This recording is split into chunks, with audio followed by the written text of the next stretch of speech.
EVM machine एक ऐसी machine है जिसने मुसलमानों के 20 करोड़ वोटों को जीरो बना दिया। और मुझे नहीं लगता मुसलमानों को इसके बारे में कोई जानकारी है।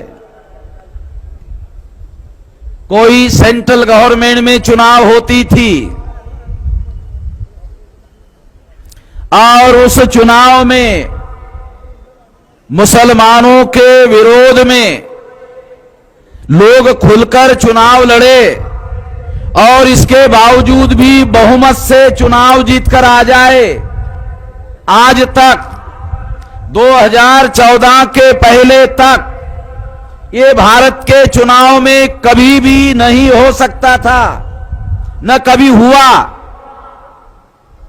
2014 के चुनाव में मुसलमानों का वोट लिए बगैर और मुसलमानों के विरोध में काम करके भारतीय जनता पार्टी को 283 सीटें मिली और केवल 31% वोट मिले। याद करो 2014 के पहले सेंट्रल में कोई भी सरकार मुसलमानों के सपोर्ट के बगैर, कोई भी सेंट्रल की सरकार बहुमत से मुसलमानों के समर्थन के बगैर कभी नहीं बनी।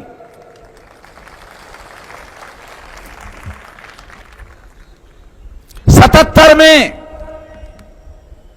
27 साल तक मुसलमानों ने कांग्रेस का समर्थन किया। 50 से लेकर 77 तक तो कांग्रेस 77 तक दिल्ली में सरकार में रही और 77 में पहली बार इंदिरा गांधी के विरोध में, इमरजेंसी के विरोध में, जब 77 में जनता पार्टी को मुसलमानों ने समर्थन दिया तो कांग्रेस के विरोध में जनता पार्टी की सरकार आई थी। आप लोगों को याद होगा। वैसे हमारे लोगों को भूलने की बीमारी है और भूलने की बीमारी होने की वजह से याद दिला रहा हूं। यह बहुत अहम जानकारी मैं आपको बता रहा हूं। यह सबूत के तौर पर पेश कर रहा हूं कि कांग्रेस की सरकार मुसलमानों के सपोर्ट के बगैर कभी नहीं आई। जनता पार्टी की सरकार भी मुसलमानों के सपोर्ट के बगैर नहीं आई। विश्वनाथ प्रताप सिंह भी प्रधानमंत्री बने मुसलमानों के सपोर्ट से, केंद्र में प्रधानमंत्री बने। आज तक भारत में कोई भी सरकार मुसलमानों के सपोर्ट के बगैर केंद्र में कोई सरकार नहीं बनी। पहली बार 2014 में नरेंद्र मोदी के नेतृत्व में भाजपा की 283 सीटें बगैर मुसलमान के सपोर्ट से बनी।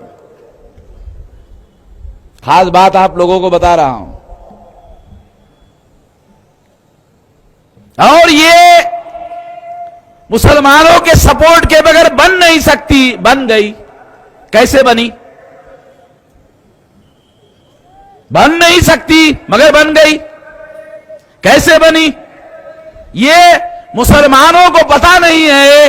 ये ईवीएम का सबसे बड़ा घोटाला है।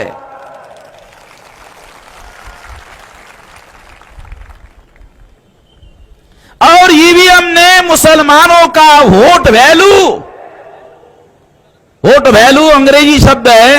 वोट वैल्यू का अर्थ है मत मूल्य। वोट का मूल्य जीरो कर दिया। 2014 के बाद मैं जो नोमानी साहब को मिला तो नोमानी साहब को याद होगा कि मैंने ये बात उनको समझाई, खानकाह में जाकर समझाई कि ये ईवीएम है जो मुसलमानों का वोट वैल्यू जीरो कर दिया। बाबा साहब आंबेडकर ने तो वोट का अधिकार देकर मुसलमानों को ताकतवर बनाया और ब्राह्मणों ने ईवीएम मशीन लाया और ईवीएम मशीन लाकर मुसलमानों का वोट वैल्यू जीरो कर दिया। आपको याद होगा 82 में इंदिरा गांधी प्रधानमंत्री थी और 80 के दशक में अमेरिका और यूरोप में फैसला हुआ ईवीएम मशीन पाबंदी लगाने का फैसला 80 के दशक में हुआ। ईवीएम मशीन से अमेरिका में यूरोप में चुनाव नहीं होगा, यह फैसला 80 में हुआ। और इंदिरा गांधी 82 में प्रधानमंत्री थी। इंदिरा गांधी ने फैसला किया कि जिन मशीनों पर यूरोप में अमेरिका में पाबंदी है वो मशीनें भारत में लाई जाएगी। आपको ये मालूम नहीं ये फैसला किसने किया? 82 में इंदिरा गांधी ने फैसला किया। आप लोगों को यह भी याद होगा कि 80 के बाद भारत के चुनाव में यह नारा मैदान में गूंजने लगा था। काशीराम जी के द्वारा वो नारा था, वोट हमारा और राज तुम्हारा। आपको थोड़ा याद दिला रहा हूं, बात समझ में आए इसलिए। ये वोट हमारा और राज तुम्हारा, नहीं चलेगा, नहीं चलेगा, नहीं चलेगा। ये 80 के बाद ये नारा, और नोमानी साहब को मालूम है, ये नारा लगाया गया था। तो उन लोगों को, ब्राह्मणों को पता चला, हाँ ये बात तो सहना सही है, वोट तो इनका है, राज हमारा है।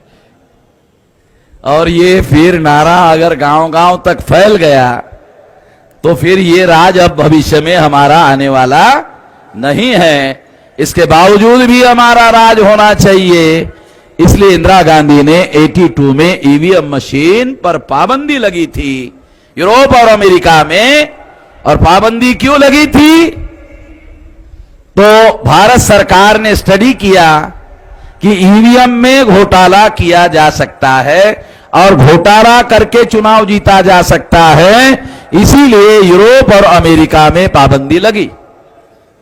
तो ब्राह्मणों ने निर्णय लिया, अगर घोटाला किया जा सकता है ईवीएम में तो ये मशीन भारत के लिए सबसे ज्यादा उपयुक्त है, क्योंकि हम तो अल्पसंख्यक हैं।